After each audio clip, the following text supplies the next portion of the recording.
Hi, guys. Before I get started on today's episode, I just wanted to give a massive shout out to the incredible and talented team at Wear That Now, particularly my girl Christelle for dressing me today in this fabulous outfit. Now, if you're anything like me, going shopping for a particular outfit is probably one of the most stressful experiences, especially when you've got kids along. You end up driving around for hours looking for parking. You're dragging kids from store to store and potentially bribing them with sugary sweets just to try on that one outfit. Well, that's a thing of the past, because what Wear That Now does is teams you up with your own personal stylist who will fit every style, every budget, every occasion, outfits in a box, personalized box that will be delivered to your doorstep. You can potentially try all of those outfits at home in your own personal comfort. The outfits that you love, you keep. The ones that you don't, you send back. It's as easy and simple as that. So if you're anything like me, very poor on time, but you still want to look good, go and check out Wear That Now and do yourself a favor and avoid them all. Check them out at their Instagram, which is wear.that.now, or on their website, which is wearthat.me. Send me a pics of your outfits. I'd love to see them, and happy shopping. Hi, and welcome back to another episode of They Say It Takes a Village. I've got a very special guest joining me today. She needs no introduction whatsoever because she truly is a prenatal and postnatal celebrity. The incredible Dru Campbell, who is a registered nurse and midwife, as well as a lactation consultant, is here to talk to me about breastfeeding, something that I think every single person has struggled with and needs a little extra support. So we'll be talking about the ups, the downs, and everything in between. So without further ado, the lovely Dru. Thank you very much for having me. Oh, Dru, I feel like I told you this prior to recording. You are the first person that was on the top of my guest list when I started It Takes a Village. Well, I feel very honored to be here. Oh, I really do. I am so grateful that you are here. And I don't even know how to thank you. I feel like this was something that needed to happen. I feel the topic that we're going to be talking about today is so beautiful, yet met with so much challenge. And yeah, I just think that it's one of those things that we needed to go in detail Absolutely. a little bit more. Absolutely. So before we get into it, I gave you a little bit of an intro, but do you want to tell everyone who's listening a little bit about yourself, what you practice, and how long have you been in the UAE? Well, so I'm a registered nurse, as you said before, and also a registered midwife. So I did my training in Australia. And then I did what a lot of Australians do. With my husband, we went on a working holiday to the UK. Yep. We ended up staying there for 6 years, and I worked as a midwife there as well. I had to do some extra training, just home births, and there was a bit of a sort of lay ward that I had to pick up, and then I became qualified there. And then we came out to the UAE almost 18 years ago, which I cannot believe how quickly that has gone. Yeah. And I kind of took off with not so much a labour ward. That was my passion in the UK, but I found kind of my niche in, as you said, pre and postnatal care. And I decided to do my lactation course as well because I was really interested in breastfeeding and helping women and families, just that little bit more. So I did that. And so that's kind of, where I'm at with UAE. I've been at Genesis Healthcare Centre for 2 years now, which I'm absolutely loving. I'm really enjoying working there. It's a very family environment. A wonderful place. Yeah, really, really enjoying it. And I feel that, I can give that kind of extra care just not only in the clinic, but also on home visits as well. So, we are running home visits as well at the clinic, which is amazing. That is amazing. That is really, really amazing. Yeah. I remember I had the boys in the UK. I used to look forward to the home visits because it's just that reassurance, without having to go to the clinic or the hospital or whatever it is for a baby check. So it's brilliant that service is offered. It is, you're right. And I think sometimes when you have a newborn, you don't want to bundle everybody up and get in the car and go into the clinic. you like to be in your home environment where, the midwife can come in and, check you and the baby and make sure that feeding's going okay and answer all your questions as well. Because quite often you have questions when the baby's born that you haven't even thought of before, which is understandable. We're all like that as well. Yeah. So, yeah. I still have questions and mine are 6 months. Could you come over? No, it's wonderful, honestly. I remember we've met a long time ago. So just to give you guys a background, me and Dru met when I did her prenatal class 6 years ago. And then we also went to you for the baby checks, I think at 6 weeks with Lathe. Yeah. So, and then we kind of followed you on, and now I've just stalked you all the way to Genesis and brought you here today. Not at all. Oh, as I said, I feel really honored to be here. And, it's so lovely to see your journey as well throughout, parenthood, which is, it's wonderful, but it can also be really tough at the same time. Yeah. So, yeah, I think what, as a parent, I think as a first time parent, I think there's so much going on, the babe, you go through pregnancy and all. I found pregnancy it's the most wonderful experience, yet also the scariest because you've got no control. And then obviously the baby's born and, they hand you the baby and you're like, oh my goodness, exactly. I have to keep this baby alive and thriving. And, the first recommendation is to breastfeed. And despite the fact that, I find it is the most beautiful thing, but also at the same time, it's very new. It's very new to a mother. It's very new to baby. And I find even if you've had subsequent children, it's also new to the baby and it still takes a while to get used to. So obviously to jump straight in, I think everyone has a choice whether they would like to breastfeed or not. But for today's episode, we're going to focus on breastfeeding and the benefits of breastfeeding, as well as a little bit of, we're going to touch on mental health and sort of postnatal and prenatal mental health. So obviously to jump straight in, why are we sort of not pushing, but recommending breastfeeding? What are the benefits for mom and baby? So the main benefits are the nutritional aspects of the breast milk. So it has obviously the vitamins and minerals within the breast milk, but it also has live cells, and that just can't be replicated. So the live cells are really incredible for the baby's immune system, also which actually carries on even when you stop breastfeeding. So, which is quite amazing, but some of the cells are just incredible. They can kind of, help all different types of illnesses and, gastrointestinal disease, ear infections. It's really, really quite amazing, optimal nutrition for babies, but the immunity aspect of it is also up there with those nutritional aspects as well.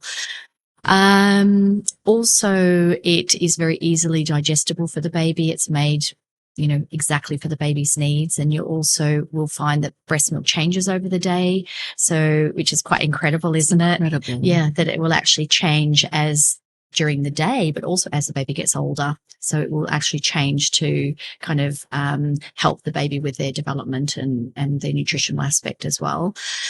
So lots and lots of benefits in that respect. Also for mum, it helps mums to lose weight. And I did find that. Yeah, absolutely. I mean, the body will burn around about 500 calories a day just in the production of milk only. That's a spin class. That is a spin class. Yeah. I agree. Which is incredible. And also it helps to reduce, cancers such as ovarian cancer, breast cancer, and also osteoporosis, which is actually quite surprising.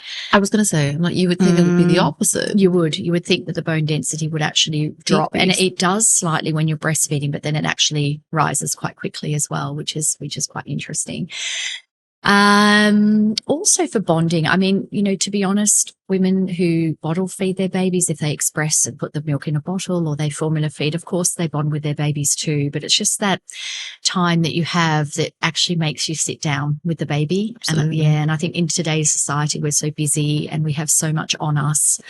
But it does actually give that time and that special time with the baby also. Yeah. So, I think obviously there's a lot more benefits than that, but they're probably the main ones that stand out for sure. Yeah. And why we promote or encourage it as much as we do. Yeah, for sure.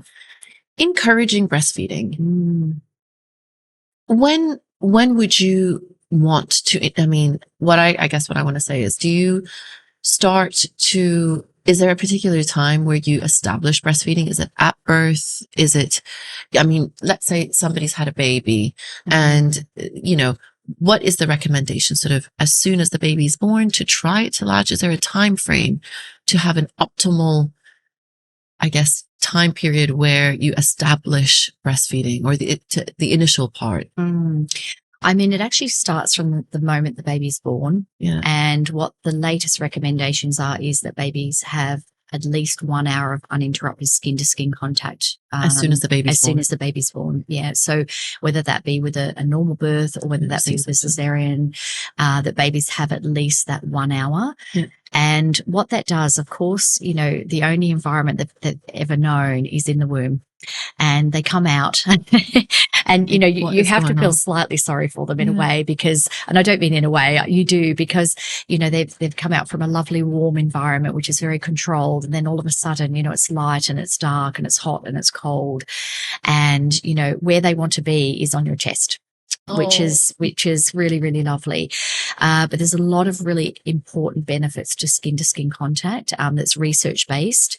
And the research started around about 50 to 55 years ago. And there was a hospital in South America who had some very, very ill and very, very premature babies in their unit.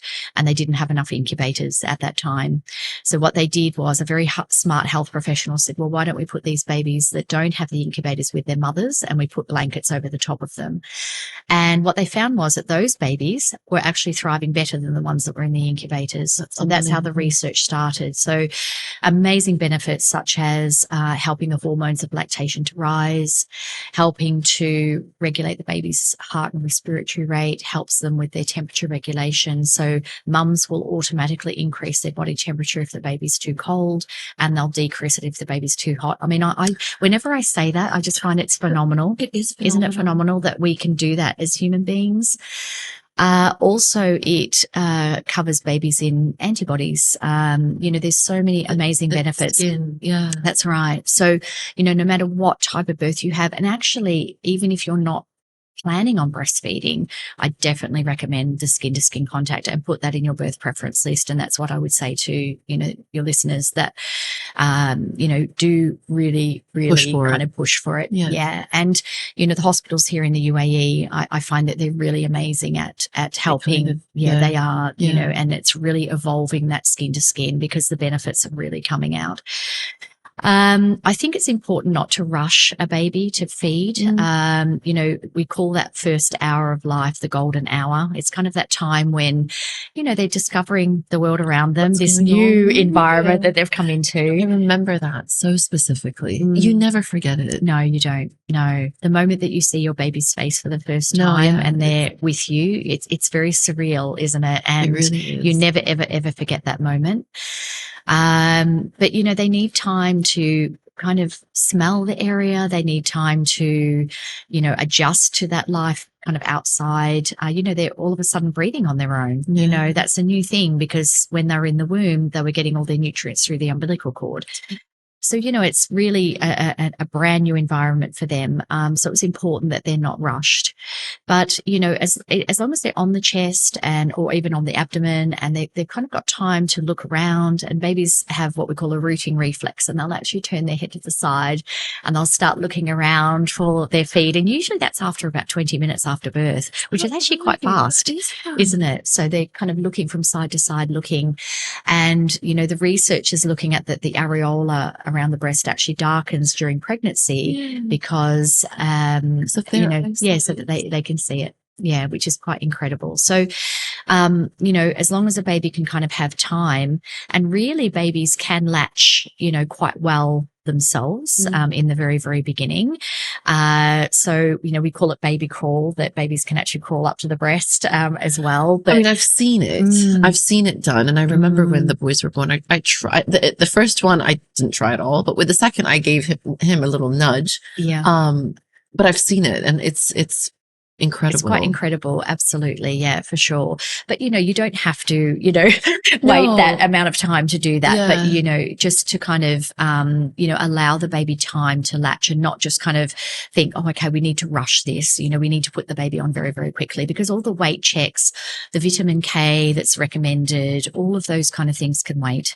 As long as the baby's healthy and well and mum's healthy and well, and dad too. Yeah. Can't forget about that guy. Yeah, we have to think about dad too. And, as long as the family's okay, then we can continue on with skin to skin.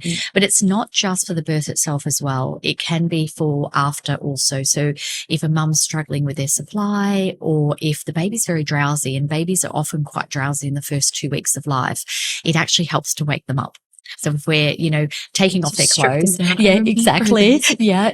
I was like, no, but it's cold. And we were in England. And I was like, no, it's cold. No, just take them off. Yeah. Put them on your chest. I'm like, okay. Exactly. And putting a big blanket over the top of you will actually help. Absolutely. Yeah. And that will really, really help them to kind of, again, their senses are really working quite well. So their smell. It's quite primal. It is very primal. Yeah. Absolutely. So, skin to skin is not just for the birth itself as well.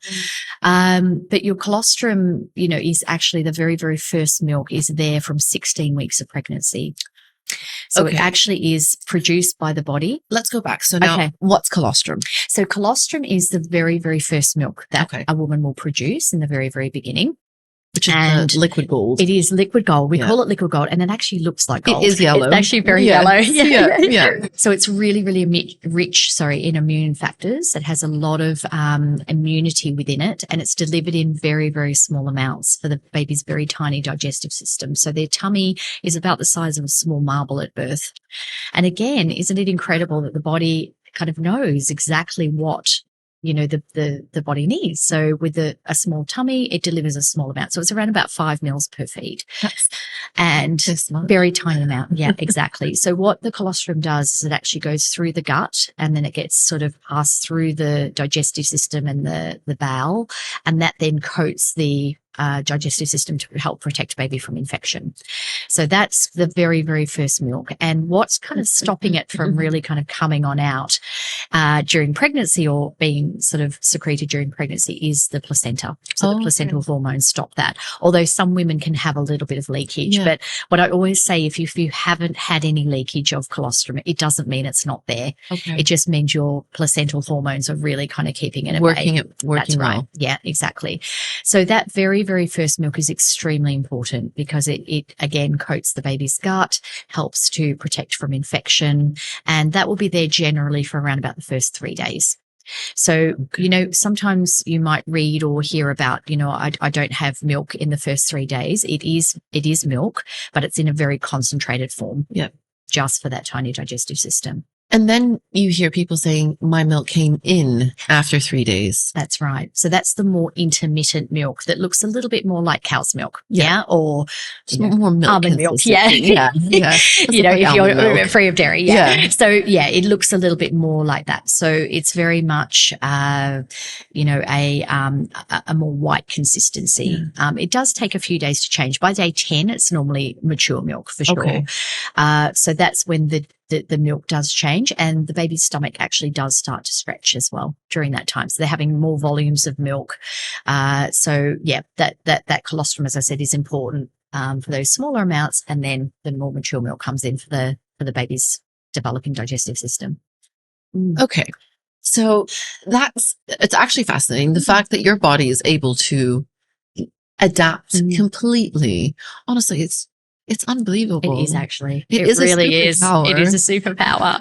Once you really break it down like that, whether it's temperature control, whether you are providing nutritionally complete meals, that's. Yeah. It's really quite amazing, isn't it? You're right. What would be, so obviously after years and years of your vast experience, what are, let's say, top 5 common challenges when it comes to initiating and maintaining breastfeeding? I would say, I'm just going to start with the hospital, because sometimes when a baby's first born, as I mentioned, they can be very drowsy in the very beginning, and it can be difficult to wake them up. So that can be a real challenge of getting them to actually latch to the breast. That can Okay. be hard. But as I mentioned before, skin to skin contact is really, really important for that. You might need to do a little bit of sort of innovation of, tickling baby's toes and all those kind of things. But I normally recommend in the first couple of weeks of the baby's life is to change the nappy first before a feed, because that can help to wake the baby up. Exactly. So that can really, really be quite, effective in waking babies up. Probably the most common challenge with feeding is pain. I would say that's probably the most common. So babies will, mothers will actually, say that they're either tender or they're in excruciating pain. And I would be lying, I think, if I said that it's not tender in the first couple of weeks, just because you're not used to a baby feeding so often. I'm just thinking from my own experience as well. I thought, oh my goodness. It doesn't end, It doesn't. You kind of think, oh my gosh, is it meant to be, this tender?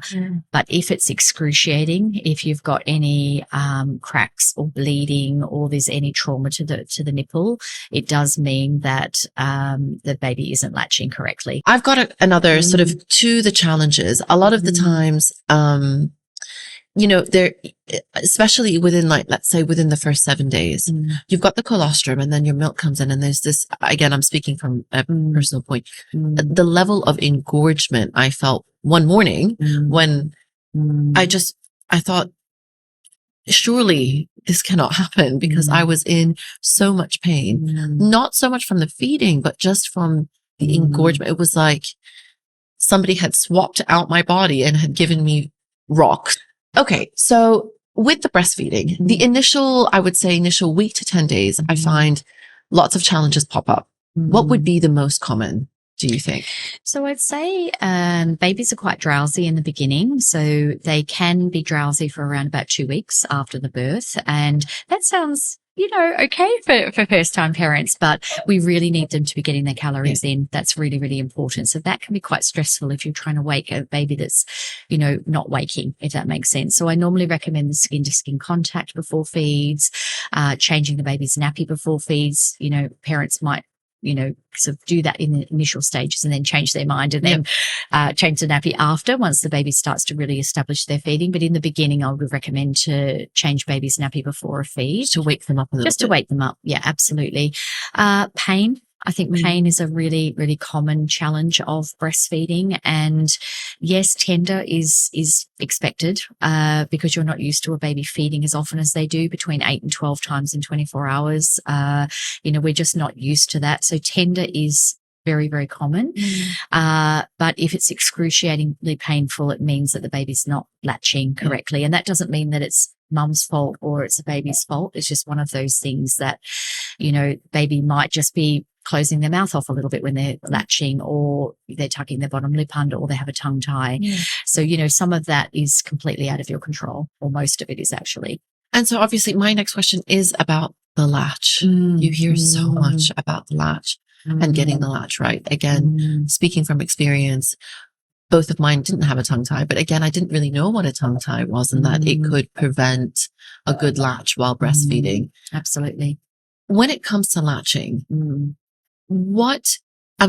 how important is it? Is there ever a point where the latch is not right and you can still continue breastfeeding, or is a bad latch painful breastfeeding journey kind of thing? Yeah. Actually, the latch is the key. Yeah, the latching is the key of breastfeeding, because if the latch is optimal and the latch is right, then the milk supply will be great, because the baby's getting off the milk and then the milk's replacing itself, and also the mum will feel comfortable. So the latch is actually the key of breastfeeding, for sure. Again, would you, for example, once the baby is born, would you push for somebody to come in like a lactation consultant and show you? Is it one of those things that you just pop the baby on and the latch is perfect? Or, for me, it required work. And it does normally. It does, because, and it was exactly like that. It was initially, I was like, oh, I think they've latched. And then I got the pain, and then, you know, the bleeding and the cracked nipples and all that kind of thing. And I just thought that's not right. And that's when the lactation consultant, came and showed me a few techniques and even how to strengthen babies' sort of neck muscles and all of that. Is this something that, I mean, is it something that most hospitals do, sort of pair you up with a lactation consultant? Yeah, I mean, most hospitals have midwives, and they also have lactation consultants within their facility, which is really, really useful. So that's what I would really recommend, is that, you know, parents ask for that midwife or lactation consultant to be with them when they're feeding. I also would recommend doing an antenatal education session beforehand. I mean, sometimes, you know, at our clinic, we'll have obviously our antenatal classes, and we include the breastfeeding section in there. That's brilliant. Or, you know, other parents will book a single session, a private session just for lactation, just so that we can go through, you know, how to sort of make sure the baby has a good latch, positioning, what to look out for, what you can do with challenges, you know, all those types of things. So I would actually get as much information as you can beforehand as well. That's really very important, because I feel everything else, feeding a baby, because obviously you want a baby to put on the weight, you want them to be healthy. Feeding becomes honestly probably the most important.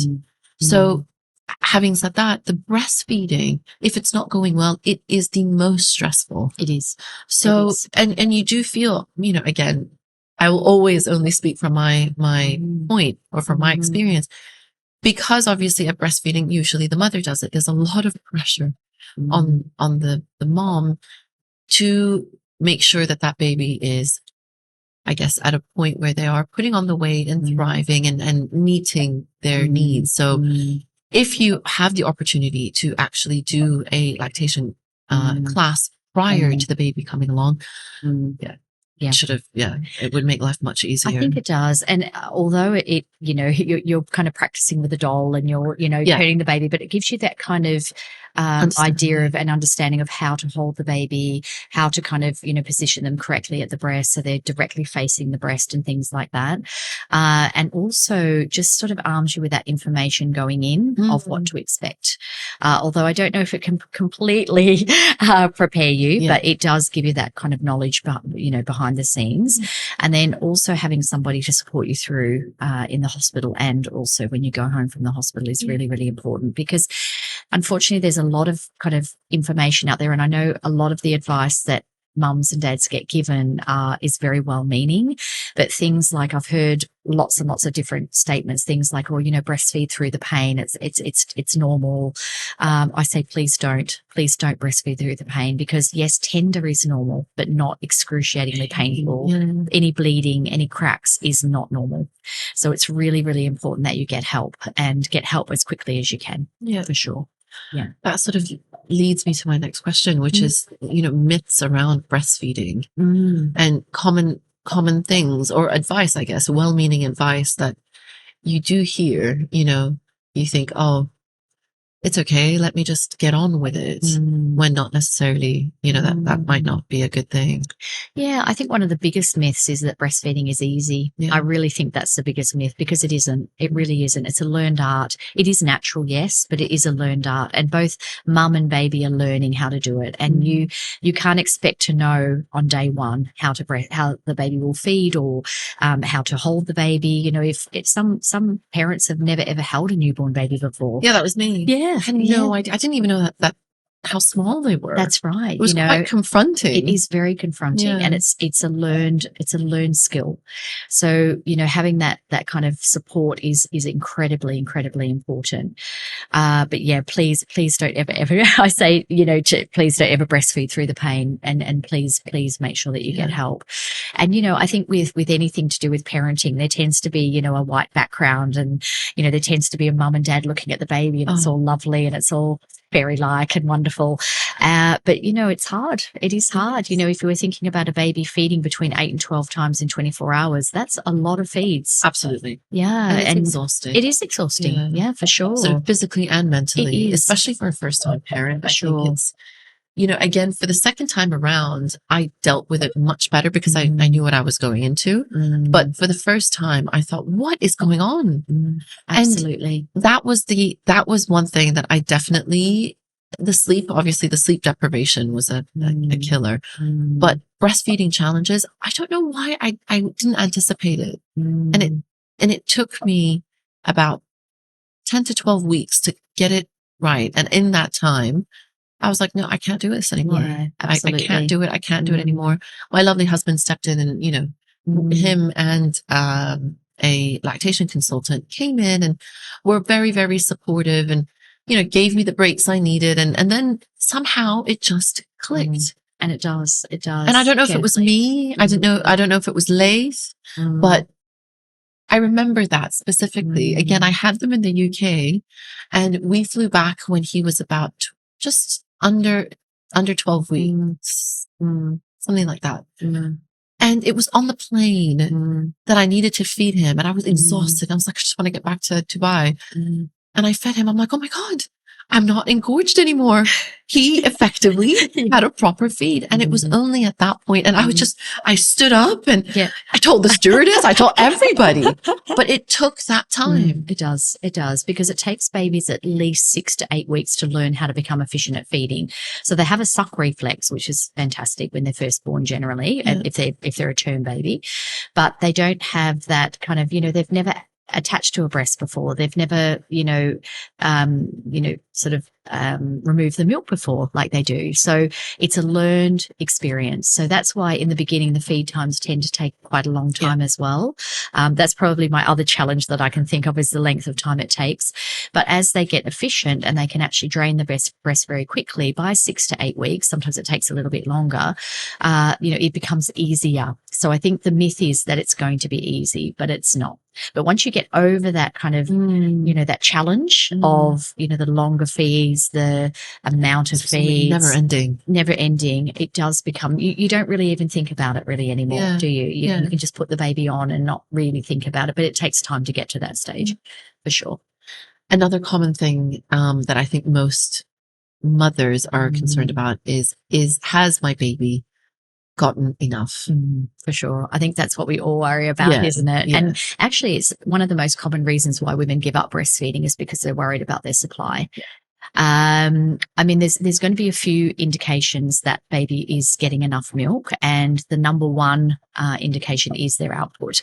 So I often say in our antenatal classes, or whenever I'm talking to parents, your conversation is going to change once baby arrives, because you're going to be talking about the amount, you're going to be talking about how many wet nappies, how many, the color, and the consistency, and how did it look? Was it steamy? Exactly? Was it yellow? But as health professionals, we're really looking at that in quite a lot of detail, because if a baby, particularly by the time they get to about a week of age, if they're having 6 to 7 wet nappies in 24 hours and their stools have changed to a yellowy kind of a mustard seedy look, we know that the milk's getting through. The other thing is their weight. So babies will generally lose up to 10% of their birth weight in the very beginning, in the first week or so. And after that, they're normally putting on, we expect at least about 20 to 25 grams a day. So, regular checkups with the doctor or the midwife afterwards, or the lactation consultant, is important. I'd probably say weekly for the first month, just to make sure that baby's putting on that weight as well. Being settled in between feeds, that can be a difficult one, because babies tend to have quite a lot of wind. They do get a lot of trapped wind. So sometimes it is hard to settle them in between feeds as well. So that can be a little bit of a hard one. So I'd say probably output and weight would be your two main indicators that baby's getting enough. And if let's say on the other side of the spectrum, what if they're not getting enough? Okay.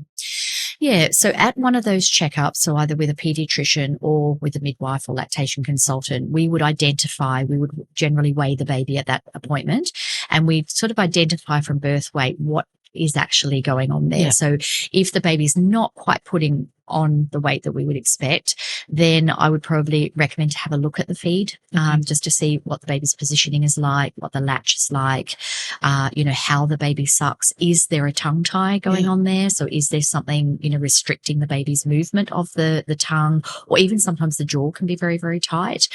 Also in that case, we may get the mum to express after feeds just to give a little boost to the little supply. top up. Yeah, because that's how, obviously breastfeeding works. It's on demand supply. So the more that's demanded of the breast, the more is supplied. So we will just kind of do a little bit more of the demanding to get a little bit more of the supply. In kind of some cases, if the supply is taking time to come up, we may need to recommend some top-ups of formula. But no matter what, we always get babies feeding first. So we always get them because we want them to learn. We want them to, go through that learning stage in the first 6 to 8 weeks. We always attach them first or try to attach them first, and then kind of top them up with express breast milk or formula afterwards. I think the reason why I asked that, I just find, in that sort of bubble of a newborn, it is the most magical time. But also at the same time, I felt that this fog of this repetitive feeding, sleeping, Groundhog Day situation. And sometimes you can't sort of zoom out and see that, no, if something is not going well, I do have a toolkit that we can potentially get down to what the problem might be. Especially as a first-time parent, I felt like I catastrophized a lot. If the latch wasn't right, he's not going to put on weight, and I'm, that's not something that I failed in. But it doesn't have to be that way. It doesn't have to be, oh, okay, he might not put on weight. Straight, you go to, the formula. It might be just a process of elimination, just to find out exactly what the potential problem is. And then, that is a constant evolving concept, I find, throughout the baby's first year. So that was the reason why I wanted to ask that, because a lot of people would be listening and think, well, I'm trying to breastfeed. I do it as often as I can, but baby might not be settled. He hasn't put on a bit of weight. What to do? And it's not a be all and end all situation. There's a lot of people such as yourself around to, guide you in whatever is going to be the best outcome for you and baby. So that's, And you're right. So when it comes to myths, one big one is engorgement and pumping. I was a massive victim to that. Especially, of course, I will always go back to my first birth. So Lathe was my trial and error breastfeeding baby. And I remember after my milk came in, after the third day, I think, I was massively engorged, so much so that it was uncomfortable for me to close my arms. And the advice that I was given was to just use the pump. And I did, and I did feel better. It was almost like 12 hours later, it doubled. And because I didn't work on the latch effectively, I ended up sort of borderline mastitis. So there's 2 questions or myth busting questions I need you to set the record straight for. Number 1, the pump. Should we be using that early? And second, a little bit about mastitis and what is the recommendation? So in that initial, when that more mature milk starts to come in, many women can feel very, very engorged. And in fact, many women state, which I can probably say from a personal perspective, that it is actually more painful than anything else. Oh, absolutely. Is that it was more painful than the breastfeeding for itself. For sure. Yeah. It's very, very painful because it's a lot of pressure. Yeah. Heaviness. And it goes up to your neck. Yeah. And it kind of comes out underneath your arms as well, because that's where your breast tissue is. In that situation, really, really important not to put an electric pump on, because if you actually drain the entire amount of milk, it's just going to replace itself, and then you're in the same situation again. So what I would normally recommend is to hand express, and hand express is a very, very effective tool for engorgement, so that you can very, very gently express a little bit of milk off to make it a little bit softer for the baby to go on. Because when they're full, they're so full that sometimes it's like a baby trying to attach to a balloon. It's very, very difficult. Yeah. So hand expression is probably what I would recommend for that, for sure. Prior to getting the baby on. That's right. Yeah. Because they're so full, you need to do a bit of hand expression to then be able to get the baby on. And you're not putting a pump on that's really, really effective. And draining the whole lot. Because then the body responds with, oh, okay, I'm just going to replace that milk then. Okay. If it It's a comes very off. efficient baby. Yeah, absolutely. So, I think that's something, kind of just to really note. And if you do a prenatal or antenatal lactation session, that's what the lactation consultant will go through is hand expression, because it's a very, very effective tool. You can also use it for babies who are not latching, because you want to maintain the supply if the baby's not latching. And then the milk that you get off, then you can actually give that to the baby. Okay. So hand expression is very important. You can use a little bit of warmth to open up the vessels as well. Sometimes warmth will actually help to get the milk flowing. And then once you've hand expressed some out for comfort, and then you can always put the baby on, then cold afterwards. So many people hear about the cabbage leaves. Yes. Yeah, we all hear about very those. Very familiar with Yes, those. that's right. So cabbage leaves are actually a very, very kind of worldwide cold compress to use after the baby has fed or after you've hand expressed. A funny story, just to cut you off. Okay. My husband, master photographer, decided to take a photo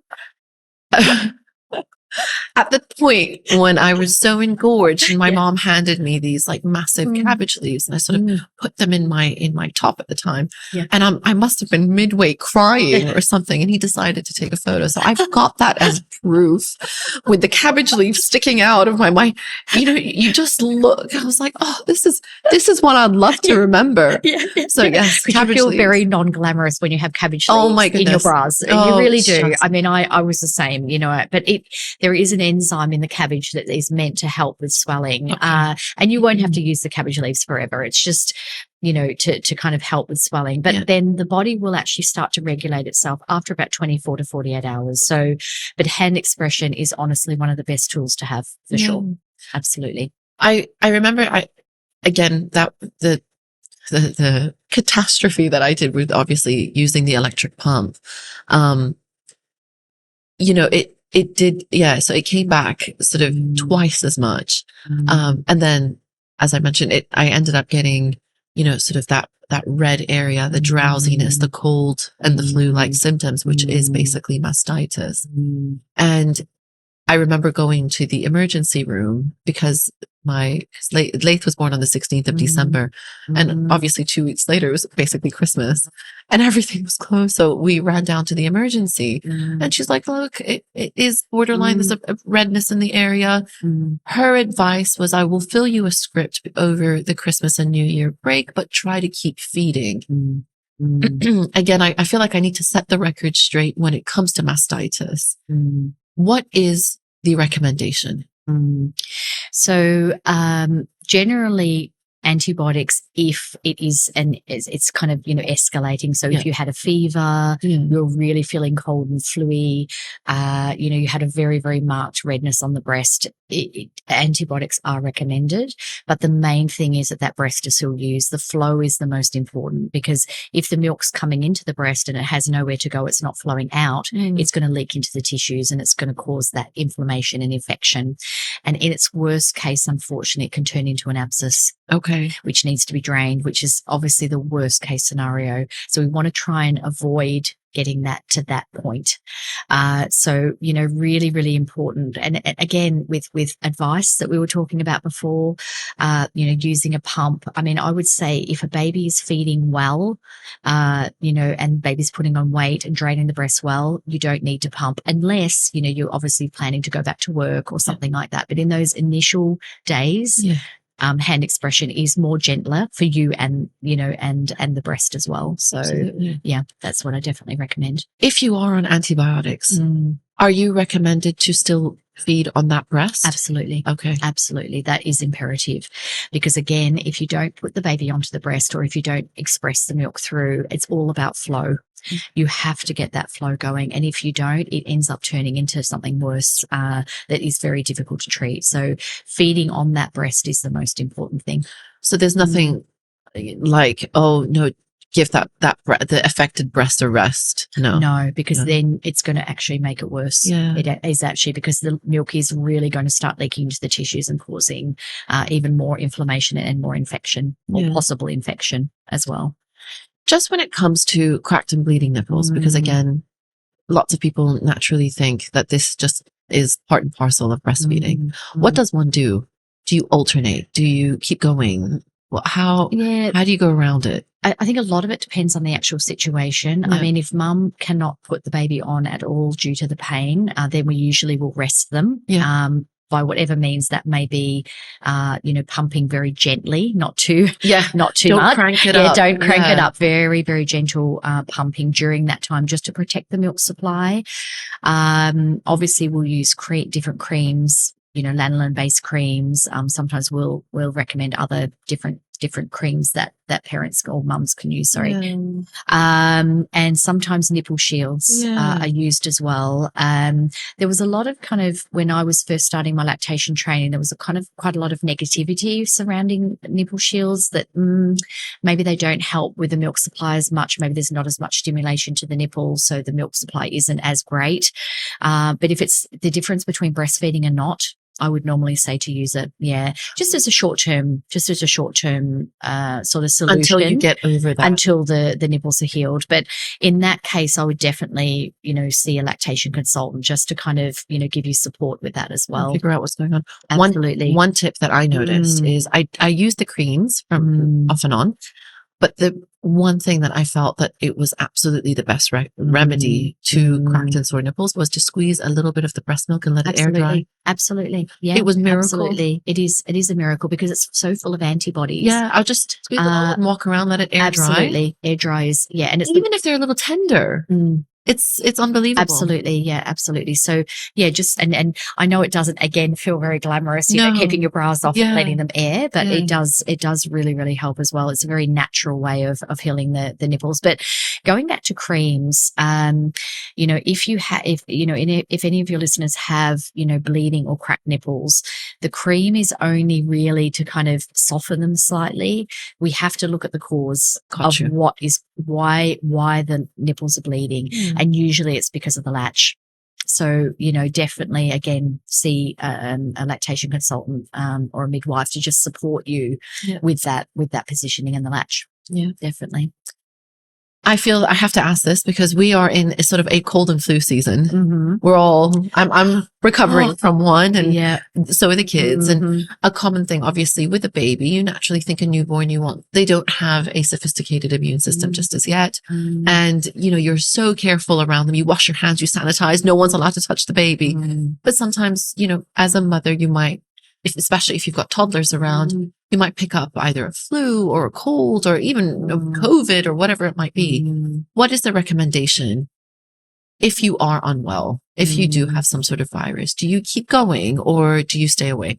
You keep going. Okay. Yeah, because generally the whole house can be ill and then the baby will most often, not always, but most often will be fine, because they're getting all those beautiful antibodies in the milk and those live cells. So, generally, even during the, when we were going through the pandemic, I know, there's still COVID cases, but when we were going through the pandemic, it was recommended that babies continue to breastfeed. If mum had COVID symptoms, that they would wear a mask. And of course, hand washing is the most important thing to do. So before doing anything with your baby is to really wash your hands well with soap and water. And just making sure, if anyone in the house is sick, that they're not, super close. That's right. Directly Super onto close the baby, to the baby. like my son. Yeah. And sometimes it is unavoidable. It is like that. But generally with the antibodies, it will actually assist babies to fight that infection or fight that virus going around. I read an incredible thing when I was kind of researching this, that so obviously if there is a virus or a cold and flu in the house, your body tends to make antibodies a few days prior to actually showing symptoms. And if you do have a breastfeeding baby, they would have already picked that up in your breast milk. So before anybody, that baby's already protected. Exactly. Isn't that incredible? Unbelievable. That is incredible. It is unbelievable. And I believe it for sure, because it's, as I said, there's many babies that they're fine and everybody else in the house is sick. Feeling rubbish. So it's just amazing how nature has helped us with that, to protect these babies from all sorts going around. Yeah. Again, another big question I'm sure everyone's asking, will be asking is, breastfeeding is, a very much a mommy activity. Sometimes moms go back to work and that means they're away from the baby. at what point, number one, at what point, of course, that's sort of the introduction of the dreaded pump. Is there, I guess my first question is, when is a good time to start pumping? And how do you work around your work schedule kind of thing? What is the general idea of pumping? I feel like, again, pumping has its own sort of art, the length of time, the day or the time of day. And, how do you put it into the bags and how do you sort? That's also a learned thing. And it does go hand in hand with breastfeeding. And I remember it was something I was quite intimidated with after the sort of the first few days when I did use the pump and I hated it. I stopped it for a long time until I went back to work. And I did some practice runs. But when is the recommended time to be okay to use a pump if you are potentially missing a feed? I'd probably say if women can to exclusively breastfeed for the first 4 to 6 weeks, just to make sure that the baby's really, really feeding well. Even if mums have that little bit of extra time, even up to 8 weeks. They can kind of, make sure that baby's really establishing their feeding and the milk supply is established. And then depending on when they're going back to work, then they can actually, start planning and start getting a supply or a stock going of breast milk. So the kind of thought behind it is so that when you're not with the baby's still having breast milk. But I think it's important not to put a lot of pressure, because what happens is if you've got that pressure to make a certain amount of milk, if there's any adrenaline in the body when you're pumping, the milk just won't flow. Yeah, it's like a protective mechanism. So, I've had mums call, the clinic before and say, look, I was pumping a lot of milk before. I'm at work. I'm trying to pump some and nothing's coming out. And I always say, are you watching the bottle? And I've done it myself before. You've got the bottle there. You're thinking, come on. What is going on here? Come on. We you're on a schedule. So you've got 20 minutes. That's right. And you've got 5 ml and you think, what? Exactly. So, if you can, when you're pumping, and this is what I would recommend, is to try and relax as much as you can. Try not to look at the bottle. Try to look at your phone or read a book. What I used to do was Netflix. I used to watch Friends. Absolutely. And use it as like that 20 minutes just to chill out. That's right. And what that does is it actually helps the milk to be able to flow. So, if you can do that as well. But you tend to have more milk in the morning times because milk production is generally really sort of cranking up overnight, usually between the hours of 1 and 5 a.m. So any feed after 5 a.m., I normally recommend to feed the baby directly to the breast and then pump afterwards. So this is once breastfeeding is established, once the engorgement's gone, once the body's starting to regulate itself. So at about 8 weeks, let's say. Yeah, I would say, if possible, because I know some mums are going back to work after 45 days, that is tough. So, you might need to, or women may need to start pumping before that. But I think it's a gradual thing that you want to kind of build up, that you've got that stockpile. If you are freezing milk, the breastfeeding bags are great to pour into those. And I always say pump into a bottle and then you can have a look at the amount and then pour it into the bag. You can write it on, the date, the time, the amount, because the bags will expand. So you don't know exactly what's in them. And, you'll kind of get your groove as time goes on. So you can start but you can actually freeze breast milk up to 3 months if it's in a separate fridge freezer. So obviously, you could feed the baby before you go to work directly to the breast. Let's go through a day. So let's say it would be me, baby has gotten up at 5:30. I start work at 9, for example. I've put the baby onto the breast, had a feed. Would I then do a quick 10 to 15 minute pump? Absolutely. Put that into into the breastfeeding bag, put it into the freezer, or for the feed that I will potentially miss that day. And then go off to work. And then I would then be pumping his next feed that I'm not there, correct? Yeah, exactly. So, I mean, you could also, depending on, sort of what's happening at the time, if you've got a really good stockpile in the freezer, you could actually put that one in the fridge. So that way, from the oldest and you work backwards. Although fresh milk is good as well. So, if you've just quickly pumped, you can actually put that in the fridge ready for that, one of the feeds that, you're not there. But obviously you need to keep the supply going as well. If you're at work all day and then you're not pumping, how breastfeeding works, of course, is demand supply. So, as you feed or as you pump, a signal goes up to the brain to produce prolactin, which is the milk maker. So if you're not sending those signals to the brain, the milk supply will go off. And also you may feel very uncomfortable, particularly if you're in a meeting. Okay. Absolutely. And your milk starts to really kind of, come in. So this throbbing. I used to get like a throbbing thing. Exactly. You think, I really need to pump. So, you will need to get a really good pump that you can bring to work with you. And then I have to plug one in. Yeah. Yeah, exactly. I know a really good one, guys. A really good one. They're not sponsoring it, That's but right. Yeah. Exactly. So you can actually pump at work. And, the UAE labour law does state that you can have 2 pumping breaks or breastfeeding breaks during your day. Is quite in line with potential 2 feeds that you've missed exactly in the working day, and then you come back for the evening feed. That's right. Exactly. So when you're at home, you're doing the breastfeeds. That's kind of what I would recommend. And then during the day, you're doing the pumping to keep your supply going. And also you're getting milk for the baby for, the next day or to freeze as well if you want to. But usually it would be for the next day. And that sort of frozen milk is more of a kind of emergency supplies, if that makes any sense.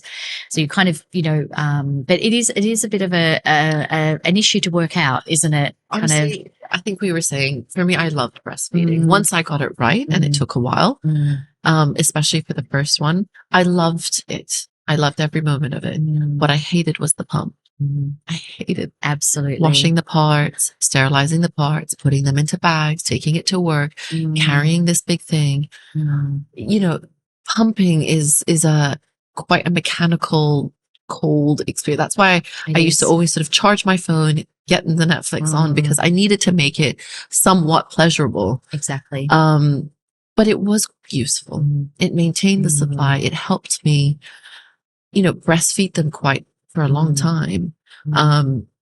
And yeah, look, I think it's one of those things that if you have the luxury of not using the pump, it's brilliant. But if you do have to go back to work, it is massively helpful. Very helpful. And now they've got really good ones. Absolutely. That are quiet, a lot quieter. And they're quite good at, they're almost hospital grade and not so heavy. And that's right. Yeah. Exactly. They've come a long way. They've come a long way, even in the 3 years that I had the 2 children. Sure. So absolutely. No, they are very good. But yeah, I used to even sort of come back home, put them all to bed, breastfeed my little one, put him to bed, especially when he was a bit older and we started solids. And let's say I was really tired that day, I would do like a sneaky pump and get my husband to do the night feed. Absolutely. And then wake up at 5 because I was, a bit tired, and especially, that was another thing I feel a lot of the times breastfeeding moms going back to work, it's that middle of the night feeds that are a bit tiring. Really hard. But if you can get somebody else to just pump that and leave it so you've got a 5-hour, 6-hour stretch of sleep. Because it helps you to function the next day, doesn't it? So, and I think being a working mum is hard. I mean, I'm talking about my own personal experience as well, because I was also pumping and, dropping off and picking up, and, it's really, really tough as working mums for sure. So, possibly, dads, and often dads are obviously working too, but, they can help out with, whatever else is going on, apart from the feeding and the pumping, they can help out as well as and much that was as they can. I remember we kind of did shifts where I would go to sleep a little bit earlier. He would sleep a little bit later. So whether it was a dream feed or, if the baby had woken up a little bit earlier, he would do that. And that would give me the time, even if, whatever later Zayn would wake up at 4, I had a good chunk of sleep.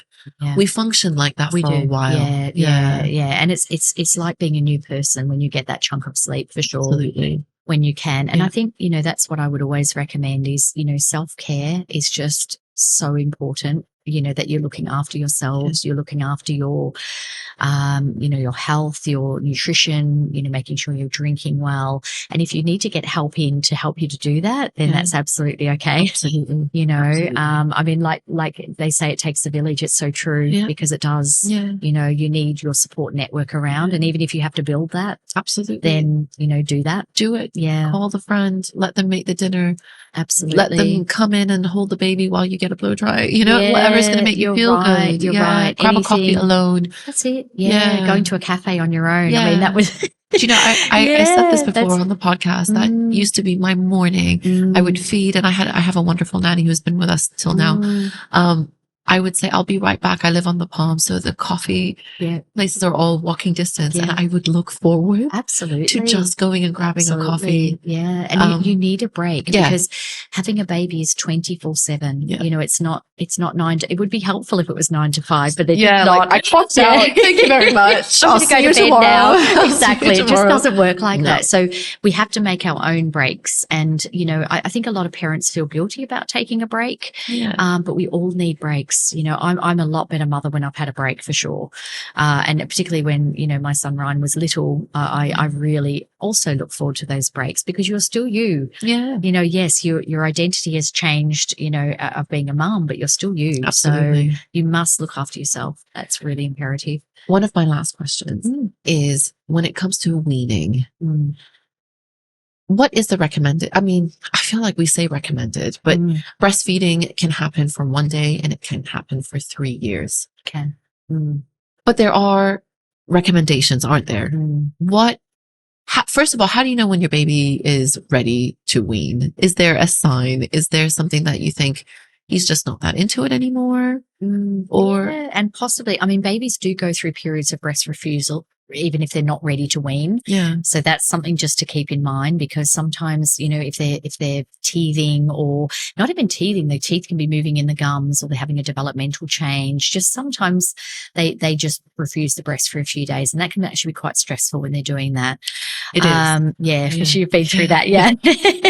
Like what's going on? Exactly what is happening. We just got this going. That's right. And now you're stopping. But I think as the baby gets older, you know, solids come into the picture. Solids do come into the picture. Although the breast milk, or you know, if baby's having formula, it is actually the most important up until 12 months. Okay. The food is really only to get them used to the taste and texture of different kind of, sort of consistencies. That's what I will say. So the milk is the most important. So, I mean, if a baby's really showing no interest at all, and they're really established on their solids, and they're having other fluids, they're still having other milk, then, you know, that would be a good sign that they're weaning. Yeah, for sure. But I think the main thing is with weaning is it's done very slowly. You can't just stop feeding and then the milk will disappear because it just doesn't. It will still keep coming into the breast. Yeah. So you do a feed, you skip a feed. You do another feed, you skip a feed. Yeah. Yeah. So I normally recommend dropping one feed every few days, or even if you've got time, even up to a week, because it gives the body time to adjust to that, you know, change in signal. There's not as many signals going up to the brain. And some women are very sensitive. So as soon as the baby doesn't have one feed, you know, they will feel very, very engorged. So it's just to really recognize that and make sure that you're doing a little bit of maybe hand expression, even hopping into a shower just to get a little bit off, just for comfort. But that is it. That's because again, if you put a pump on, it's just going to replace itself. And you'll never stop. That's right. You'll never stop. Exactly. So, you know, you can do that with the support of a lactation consultant as well. Yeah, for sure. My last question before I forget. I know we talked about weaning, but there was a term that I thought, what is that when I first started? Cluster feeding. Can you just go through what that means? Okay. And why does it happen? I call it the munchies. Okay. So, you know, like 4 o'clock. I mean, this is me anyway, 4 o'clock. And I think, oh, I feel like something to eat before I have dinner, a little snack.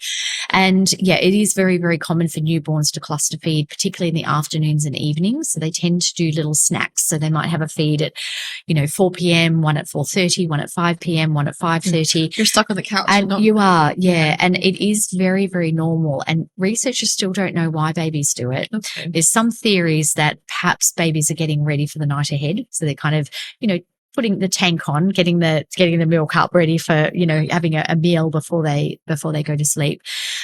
Some researchers think that it is, just a developmental kind of change that they, or that the milk is actually becoming a little bit less during the end of the day. So they're kind of cluster feeding, but that kind of unsettledness is quite common for newborns to have, or the kind of, the munch. I would call it the munchies. Yeah. That's what I do call it. Does it, for example, does it usually sort of come around at about a month?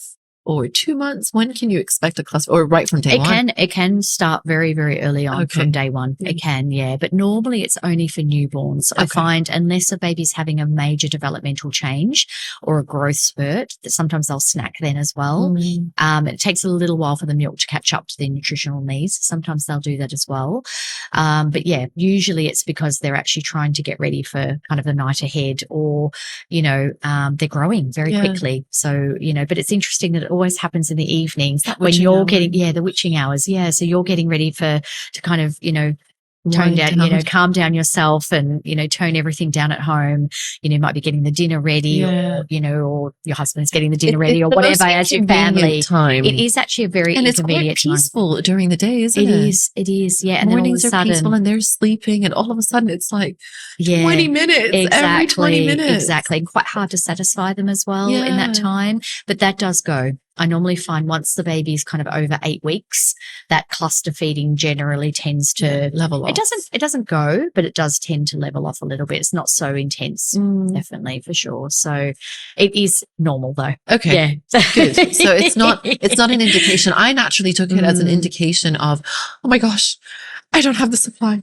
He's not, full or whatever it might be. I immediately internalized it as to his needs weren't met. That's right. But then I was told, no. Yeah. It is completely normal. Just stay put. Here's some snacks for you. Exactly. Just relax into and it. Some women, I'm just thinking of myself in this when I say some women, is I remember feeding on one side and then I had to do the other one, and then I had to go back to the original side again just to satisfy him because it was just kind of getting ready. And then he would go a long stretch in between. But it's just, it's exhausting. It is. So that's where you get that village to help you out with, like you say, snacks and drinks and, chilling. Because remember I said that adrenaline actually stops the production of all the, it doesn't stop the production, sorry, it stops the flow of the milk.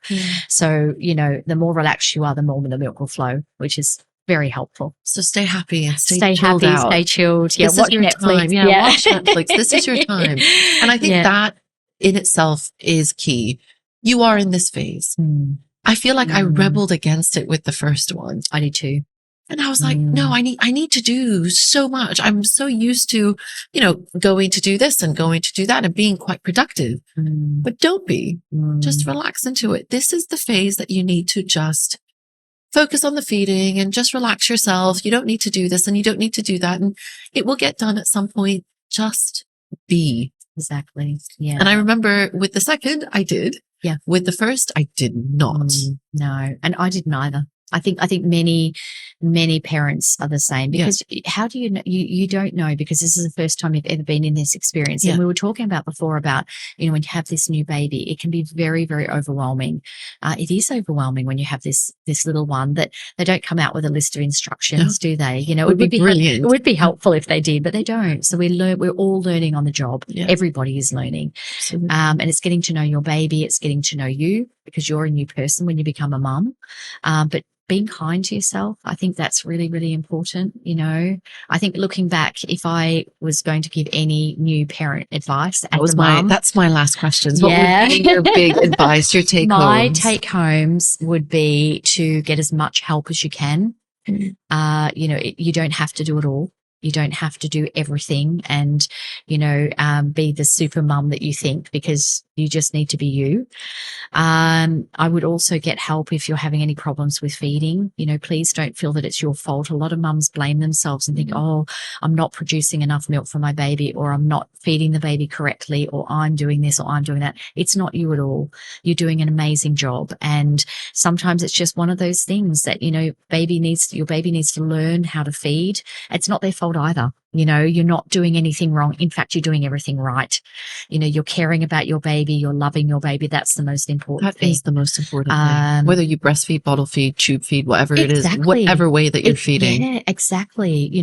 As long as your baby is loved and, cared for, then that is, in my mind, the most important thing in the world. So that's probably my two take homes, and self-care as that's kind of the basis of all of it, really, is caring for yourself. Take little breaks. Take breaks. Have things to look forward to, and the things that you love to do those. If you like to get your nails done, or if you like to, like we said, sit down and have a coffee. Just something for you, and just to have that little break away. And it just, I don't know, it just makes such a difference. Absolutely.